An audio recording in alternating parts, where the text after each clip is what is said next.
Hello friend, good evening. কেমন আছো সবাই? আশা করি সবাই ভালো আছো। আমরা মোটামুটি ভালো আছি। আর আজকে তো একদমই ভালো নেই, মনটা খুবই খারাপ। সকাল থেকে অনেকটাই ধকল গেল। এই সকালবেলা তো অনেক সকালে উঠেই আনভির বাবা চলে গেছে অফিসে। 5টা থেকে উঠেই গেছে, কারণ অনেক 2 ঘন্টার রাস্তা। সকাল সকালেই তো যেতে হবে, 8টার আগেই পৌঁছাতে হয় অফিসে। তো তারপরে আমিও আর ভিডিও করিনি, একটু শুয়েছিলাম। তারপরে উঠে পুজো টুজো দিয়ে রান্নাও করে নিয়েছি সকালে, কারণ মেয়েকে স্কুলে নিয়ে গেছিলাম। ওর পরীক্ষা ছিল, তো 12:30টার মধ্যে পরীক্ষা শেষ হবে, 11টার থেকে শুরু। তো 1.5 ঘন্টার জন্য আবার রুমে আসবো, রান্না করব। তাই একবারে রান্না করে গেছিলাম, কারণ এসে তো আবার খিদে পাবে রান্না করতে করতে। তো সেই জন্য রান্না করে খাওয়া দাওয়া করেই গেছিলাম। এসে আবার 2 ঘন্টার মতো রেস্ট করেছি, আবার টুকিটাকি কাজ ছিল সেগুলো করেছি, করে নাচের ক্লাসে গেছিলাম। তো তারপরে নাচের ক্লাস থেকে সন্ধেবেলায় আসলাম। মা ফোন করলো, যে বললো দিদিমার শরীরটা খুবই খারাপ করেছে। দিদিমা ফোন করেছে মাকে, আর কি কান্নাকাটি করছিল ফোন করে, যে আমি হয়তো আর বাঁচবো না, এরকমটা বলছিল। তো কালকেই দেখা করে আসলাম, কিন্তু আগের থেকে দিদিমার শরীরটা অনেকটাই খারাপ হয়ে গেছে। মানে এই গাল, মানে চিপগুলো একদম বসে গেছে। তো দেখেই বোঝা যায় শরীর এখন খুবই খারাপ হয়ে গেছে, হয়ে যাচ্ছে দিদিমার। শরীর তো খারাপ, অনেক দিন থেকেই শরীর খারাপ, একটা ব্যথা ভুগছে আর কি। তো আর বুঝতেই পারো, এই বয়সে সবারই একটা মরার ভয় থাকে। তো সে কারণেই দিদিমার যখন অনেক অনেক ডাক্তার দেখানো হচ্ছে, কিছুতেই কমছে না রোগটা আর কি। কোচবিহারে অনেক ডাক্তার দেখিয়েছি, তারপরে হচ্ছে এখন শিলিগুড়িতে দেখানো হচ্ছে, কিন্তু ব্যথাটাই কমছে না। ব্যথা একটু কমে, আবার মানে হয় এইরকম আর কি, মানে একবারেই আর কি কমে না। তো সেই জন্যই আর কি সবাই একটু চিন্তায় ছিলাম এতদিন থেকে। ডাক্তার দেখাচ্ছি, একটুখানি কমছে, যখন কমে তখন খুবই ভালো, মানে হাসি খুশি থাকে। কিন্তু যখন ব্যথাটা বেশি হয় তখনই দিদিমার মনটা খুবই খারাপ হয়ে যায়।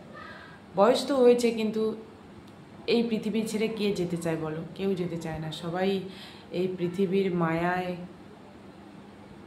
পড়ে গেছে। যেই জন্ম নিয়ে এসেছি আমরাও কিন্তু কখনো ভাবি না যে আমরা মরবো তো সবাই একদিন, আগে হোক পিছিয়ে হোক মরবো, মরতেই হবে। কিন্তু কেউ কি আমরা মরতে চাই? আমরা জানি আমরা মরবো, কিন্তু তারপরেও কিন্তু আমরা ভয় পাই।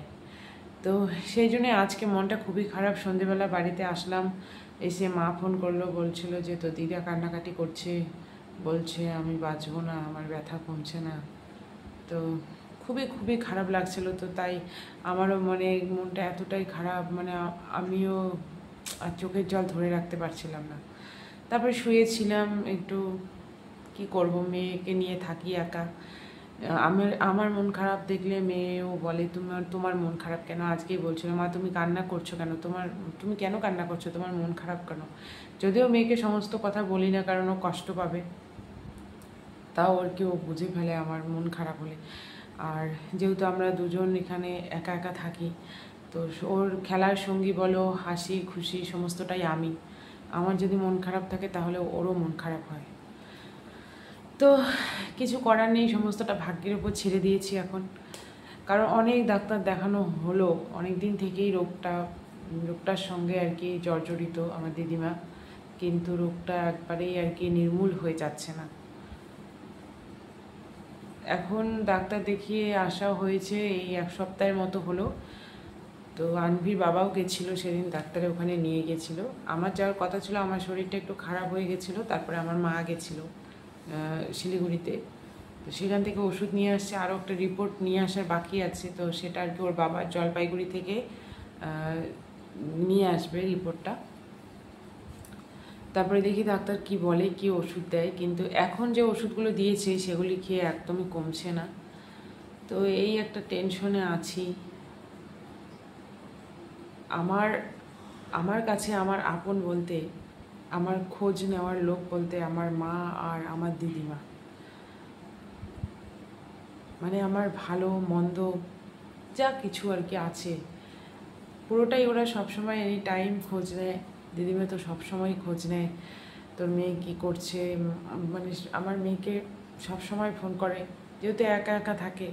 তো সেই জন্য বলতে পারো দিনে 2-3 বার হলেও ফোন করে। সেই মানুষটা যদি হঠাৎ করে কোনো একটা খারাপ কিছু কথা শুনি, সত্যি খুব খুব খারাপ লাগে।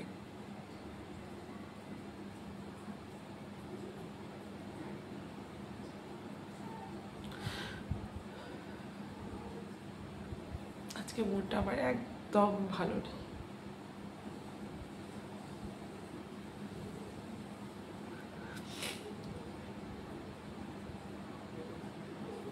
কোনো কিছু হলেই একদম দৌড়ে চলে আসবে, যে মন পরিস্থিতিতেই থাক না কেন দৌড়ে চলে আসবে আমার কাছে, যার যেটাই হোক। আমার মায়ের কিছু হোক, আমার ভাইয়ের কিছু, আমার কিছু, আমার বরের কিছু, আমার মেয়ের যদি কিছু হয়, কতবার যে ফোন করবে তার কোনো হিসেব নেই।